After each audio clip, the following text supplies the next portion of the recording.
Hey guys, welcome back to my YouTube channel. You are watching Spilling the Beans with Brynette. Don't forget to have fun and like, share, and subscribe.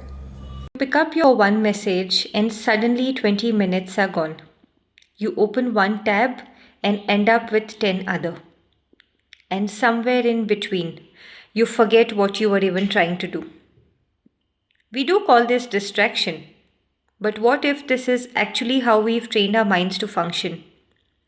Today I'm joined by a cognitive yogi, Shobhit, who helps people understand and retrain their attention through practices like yoga nidra, pranayam, and chanting. Yeah. Okay. On the mat, we say the way is in from in to out. So Yeah. over here with the mind, it's from outside to inside.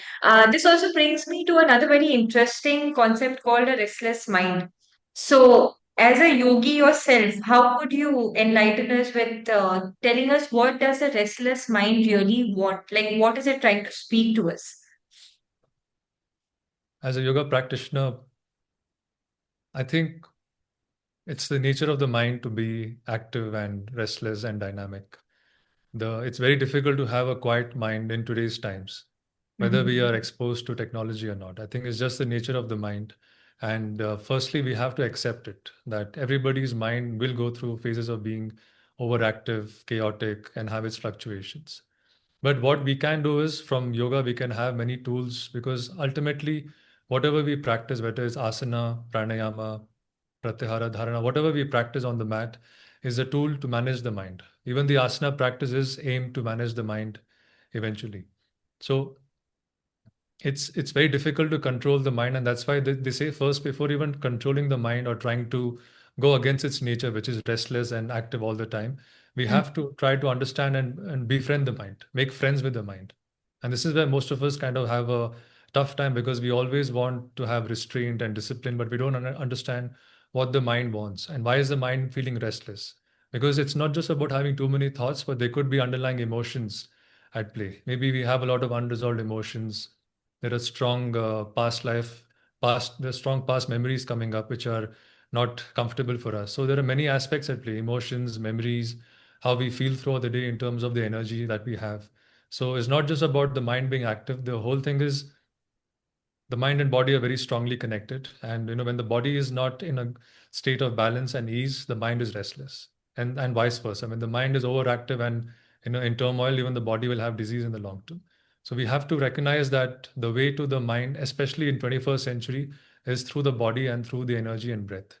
That's the easiest way for most of us, but we have to accept that the mind is going to be very active and chaotic at times. It's just the nature. Simple breath awareness practice. So eyes closed, spine upright.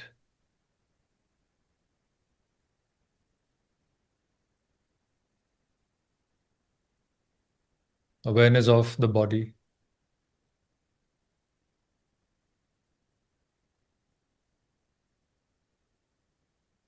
Releasing any tightness or tension in the body.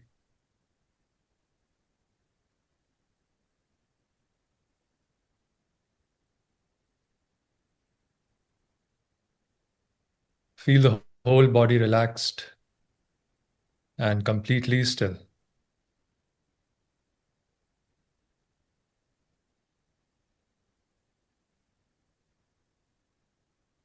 Now bring the awareness to the breath.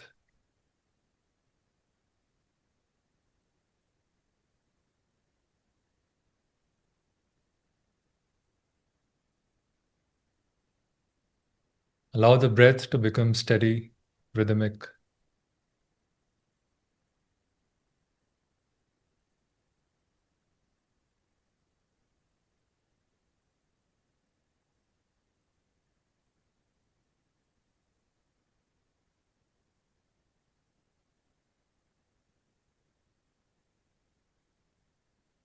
And now let's connect with the intention of recording this podcast.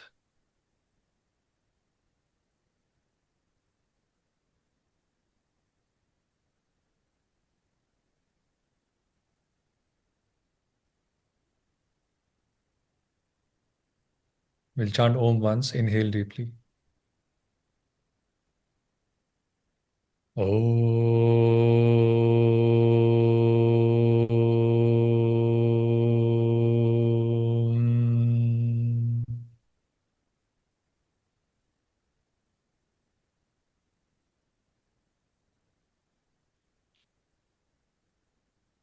Gently practice palming, drop the palms,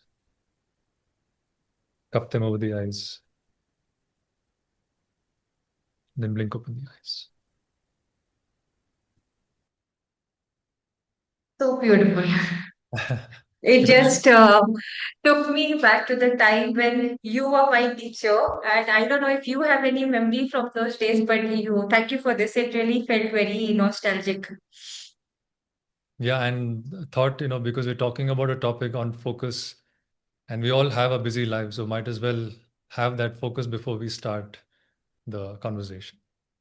Perfect. Okay, so we're speaking about cultivating focus in a distracted world. So my first question to you would be like, uh, what exactly is the mind right now? Are we like overstimulated or are we undertrained? I think that's a great starting point, and it's a bit of both. Definitely, we are very stimulated, and our brain and nervous system is not designed to cope with so much of information and stimulus. And we have this throughout the day, whether we are, in traffic or on WhatsApp, emails, interactions, relationships, everything. There's a lot of stimulation in today's world. And so for sure we are overstimulated, and even more since the pandemic, because everything has gone online and virtual. And the irony is we're doing this podcast online, but then it's also a tool that we can use in the right way. So we are overstimulated, and also we are not trained with the right tools to manage this level of information. And hopefully with this conversation we can find more clarity on that. So it's a blend of both. Yeah. So, like following up this question, would you like want to specify something that you have used to cope your overstimulated mind in the last 5 years? Well, definitely, I think the yoga practice on the mat is very, very helpful because it sets the tone of the day, and one starts the morning with that. So I think slowing down on the mat is the first step, because when we move with awareness, when we breathe mindfully, when we are aware of whatever's happening in the body and mind on the mat, I think it sets the tone for the remainder of the day. So that's one way to have a good morning routine. Even if we don't practice asana, it's fine, but just some movement modality and some breathing techniques to kind of ground ourselves before the day. That's one. Second, which has helped me is to take breaks throughout the day, which means every few hours I take a break from the screen and maybe take a walk, stretch, or breathe. So that's also very helpful. And I personally don't keep my phone on most of the time. So it's only at fixed times, mostly around meal times is when I switch on my phone to check any WhatsApp or email notifications. Hmm. There are exceptions if there is an event coming up, so there are exceptions, but mostly this is what. So I choose when I want to interact with technology, and I choose how much I want to consume. So it's not about we get a notification and then just look into it impulsively. So that's the whole difference. I think the way we start the morning, throughout the day, reminders to be mindful. It can be anything. We can just watch the breath. We can visualize something. We can have an affirmation. There are many tools, and then apart from that, having time off technology, which means switching off throughout the day. Yeah. Yeah. So, do you also feel that overstimulation is no not only with respect to screen, but it can also be something that's bothering us within our minds, right? Yeah. So you're saying that we can use the same tools for an overthinker as well, or for somebody who's constantly questioning, what's happening on a day-to-day basis. Yes, absolutely. I think because the sounds we hear on the outside are external sounds, and our thoughts can be seen as sounds within the mind.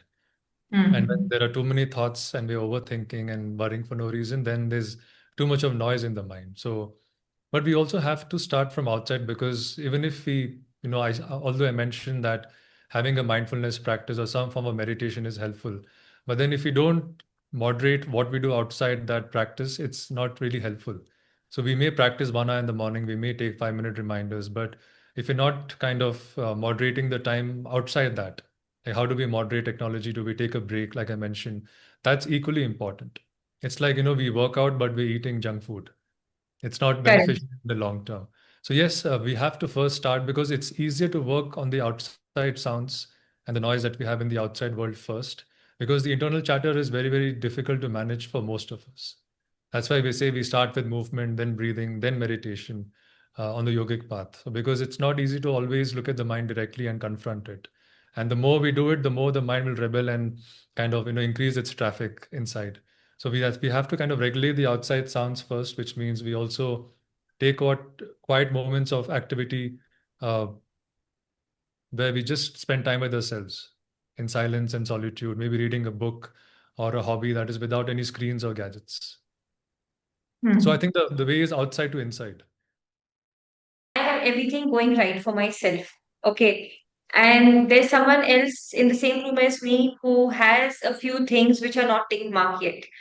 So when one person is having everything going right and the other person still has a few things to tend to, don't you feel that the person who's having everything going right should have much calmer mind? But if you measure, I think the chaos is the same. And sometimes I do observe that even though there's everything going right, there are these unwanted fears or unwanted, what you call it, futuristic approach that make us too chaotic. And then we say that, we are having sleep disturbances and, I don't know why I'm feeling like this.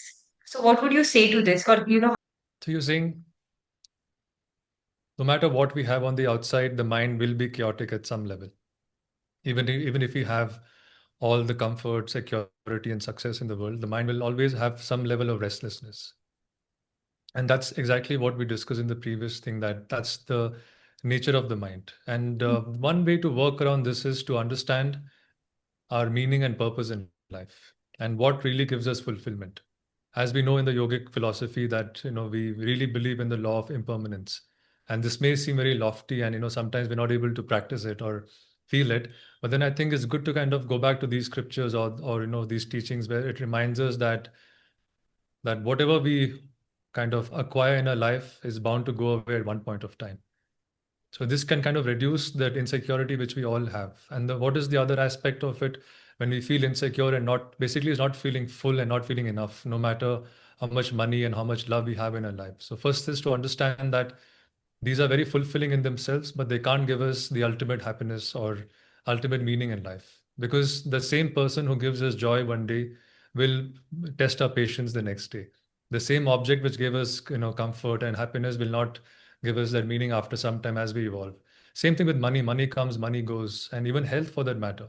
We'll feel healthy for many years and then we'll have a disease or some, imbalance in the body. So we have to understand that nothing stays, not the happiness, nor the sadness, nor the security, nor the poverty. So this is one thing that we can remember as an understanding that this is the nature of life. So one is we're trying to understand the mind, but we also have to understand the laws of nature. And this is the law of impermanence where nothing is really going to be there. So this can be like a soothing balm that it makes us more grateful than insecure, because even when we're enjoying it, we know that this won't be there tomorrow. And instead of feeling fear about losing it or not having this tomorrow, we're actually more grateful because this won't last too long. So that's one way to work around this. And then the tools that we have on the path, asana, pranayama, mantra chanting, mindfulness practices, all of these are ways to manage the mind. Although we mentioned that the mind's nature is to be restless and active, but we can have a good amount of, we can manage it. We can't control it 100%, but we can manage it through the breath. Like how today we started this podcast, we just settled ourselves down through body awareness, breathing, just to manage the mind and have a very effective conversation for the next few minutes. So I would say two things. One is to deepen our understanding of the nature of life, that nothing is going to kind of be there forever, and second is to use the tools that we have, body, movement, breathing, mindfulness, whatever, to kind of learn to understand and manage the mind. And third is to have a sense of purpose and meaning in life.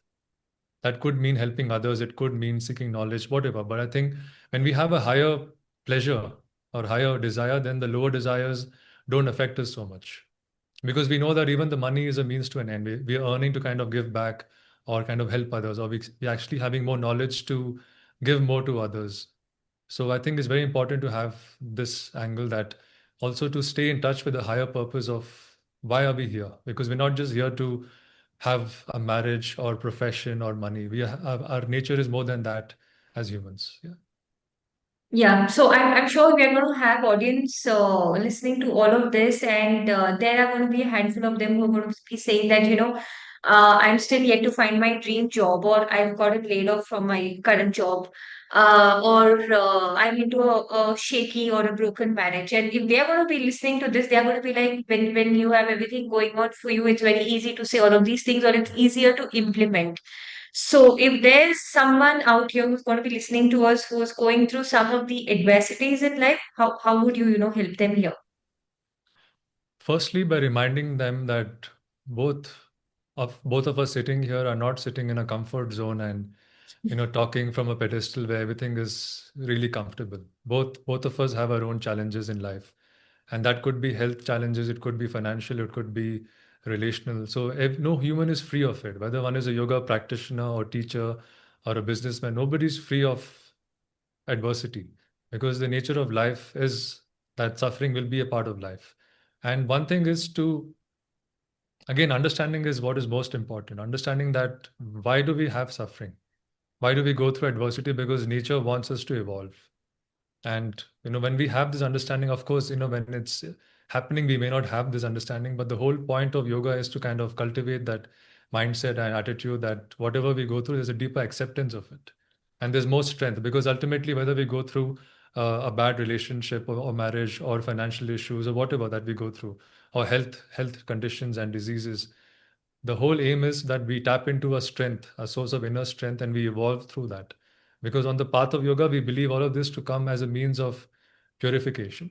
And we don't look at suffering as a negative thing spiritually, we look at it as a blessing in disguise. So if we can kind of refine our understanding that, suffering comes to us for a reason and not have a strong aversion to it.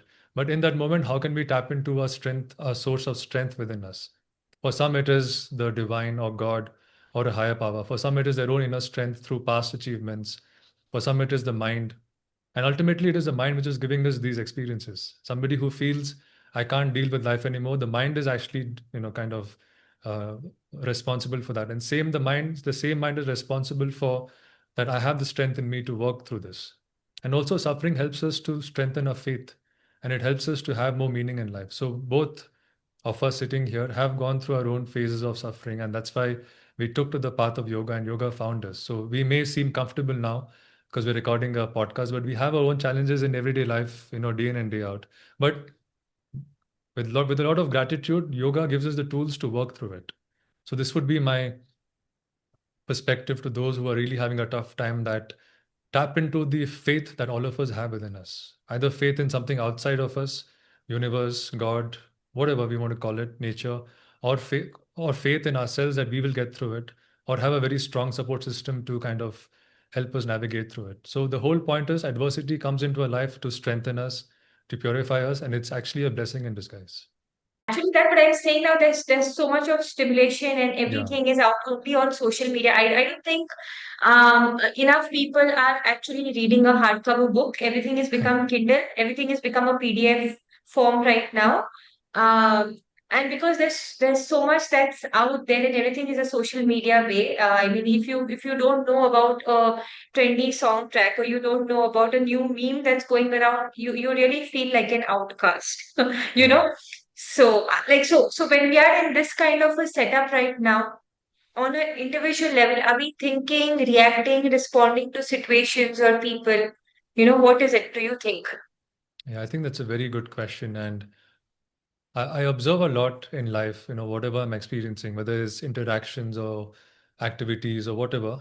And I've noticed a few things. One is that there's a major fear of missing out, or what they call FOMO. FOMO. A major FOMO happening, and everybody's kind of, even in the spiritual circles, there's so much of information, and most offerings are tapping into the fear of seekers, fear of missing out, fear of not kind of having the best option or the healing source and all of that. So I think we should definitely, there's a lot of, I would say, noise out there. It's not just information, it's noise, to be very honest and blunt about it. And we have to be very discerning as to what really resonates with us, because everybody is selling and sharing something. There's always a perspective, but we have to see what really resonates with us. And one way to do it is to actually take some time off from that. It may seem like a paradox, but actually it really works well that we cut off from all these inputs for some time and just ask what the inner voice is telling us. Because to be very honest, even what we are discussing, most people know it. But then because we have gotten so busy and lost in life, we need these reminders from time to time. And I always encourage people to, which is why earlier we mentioned that spending time with oneself is very important, where we switch off from all these inputs. So I would say if you can take a virtual fast, like how we fast for the body, we can fast for the mind. And this is very important. You spoke about the mind being restless. This is a very important practice where we fast from all sensory impressions for one day in a week. We choose any one day, Sunday or whatever, and we don't consume anything from the outside. We switch off our WhatsApp, no emails, no social media, ideally for that one day. And then we just connect with ourselves, maybe spend time with family, do an old hobby which we lost, read a book, like you said, because people have lost that art of reading also. So I think it's very important to cut off from the noise from the outside, because the more we consume, the more confused the intellect becomes. Because everybody is saying something or the other. Well, somebody says be vegan, somebody says eat meat, somebody says drink milk, somebody says don't drink dairy. There's so much of information out there that we get confused, and the best judge is oneself and our own experience. So even in what we are saying, one has to experiment for themselves and see, is it working for them or not. Whether a diet works for them or not is very subjective. Same a practice. Meditation may not work for all of them. Mhm. Meditation may be just for a few people who really have a very disciplined lifestyle, and for others it's better to start with movement and a lot of exercise and breathing than just meditation practice. So I would say cut down the kind of consumption from social media and news and all that stuff, because it also makes the mind anxious. In Ayurveda, we look at this as food, ahara. Whatever we consume through the senses is called ahara for the mind, food for the mind. And just like how we don't eat throughout the day, we eat at 3 times or 2 or 4 times. Same way, we don't consume information throughout the day. And this is why I mentioned the first thing, the practices that I try to do most of the time is that I switch off and only use it at 3 or 4 times a day when I really need to. And also, when I go on these apps, I'm mindful of the time I'm spending on it, because it's very intentional and it's very time driven. So I think we should maybe try to do that. But of course, having said that, I'm human and sometimes I go and end up getting affected by the algorithm also. But that's why we have to realize that what's happening within us. And I would say the more as we advance on the path, our need to consume information also reduces, because we are more at ease with ourselves. Most times we are consuming this compulsively to kind of distract ourselves from uncomfortable emotions. But the more guarded, the more grounded we become, the less need for this stimulation, because we actually be happy in the moment just to look at a tree or read a book or just kind of be with ourselves and watch the breath. So I would say to have some level of relaxation also in the routine, because all of this stems from mental tensions which are not resolved. So if we can have a routine which has a daily practice of relaxation, say yoga nidra or shavasana or whatever, that's really good. And then cutting out the amount of information we consume, maybe just minimizing it to a few times a week, and really choosing which source we want to follow, really having quality over quantity. And third is to keep kind of cultivating the mind to discern, because ultimately all of this will really happen when we have discernment and understanding that which is the right practice for me, which is the not practice for me. Okay, now I'm getting, I'm having too much time on this app. I think I should sign out. So these are all what we have to cultivate personally.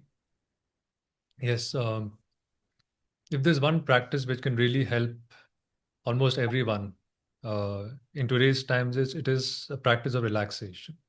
And even when we talk of yoga nidra, we're not looking at deep practice or advanced yoga nidra, but even a simple practice of, say, a long shavasana with some elements of yoga nidra is very good, because always when we look at health, it comes from a point of balance. And right now, as you mentioned, all the things you mentioned is nothing but excess of activity and too much of yang, too much of rajas and too much of yang and too much stimulation. And the thing is, it is good to an extent, because we need to be dynamic also. But the thing is, when it is not balanced with rest and relaxation, that's when we go into burnout and all these problems of nervous system, anxiety, insomnia. This is because of lack of rest and relaxation. And that's where practices like Yoga Nidra come into handy, because they're very effective at relaxing the nervous system, which is very important. Because whenever we talk about stress, it's a nervous system which deals with it. And that's the first line of treatment to relax a tensed person, is to give them this practice because it works at three levels of tension. We have muscular tension in the body, we have emotional tensions, and we also have mental tensions. And as we spoke about all these, you mentioned about the mind being restless. The cause is tension, these three types of tension. And the practice of Yoga Nidra is such that it works at all three levels. We work on body scan and body awareness for the muscular tension. We work on the other aspects of breathing and the symbols and all of that stuff, the subconscious for emotional and mental tension.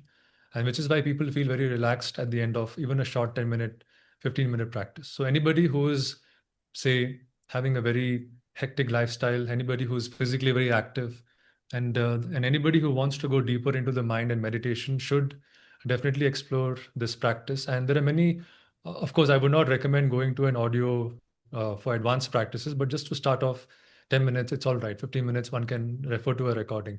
The only contraindication of the practice is severe mental health imbalance.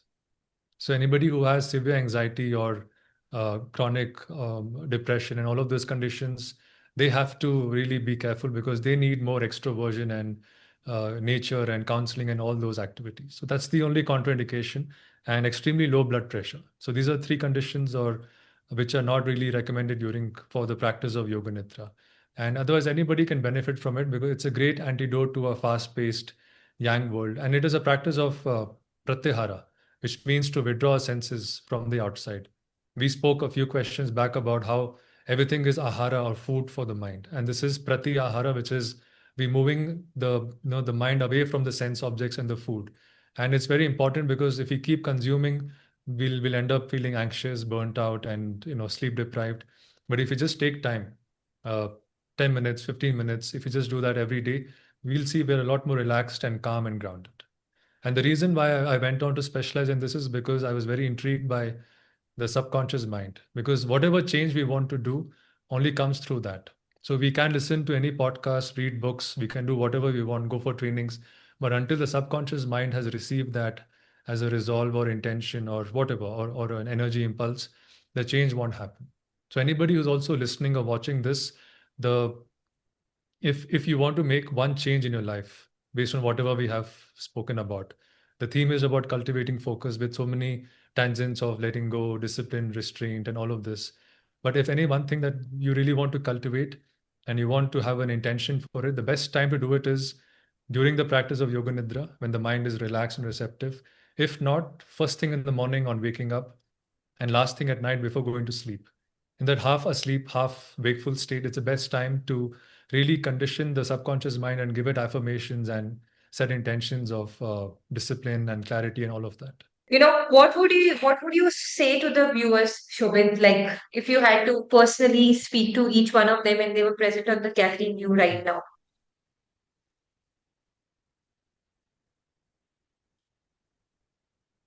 As the topic is cultivating focus in a distracted world,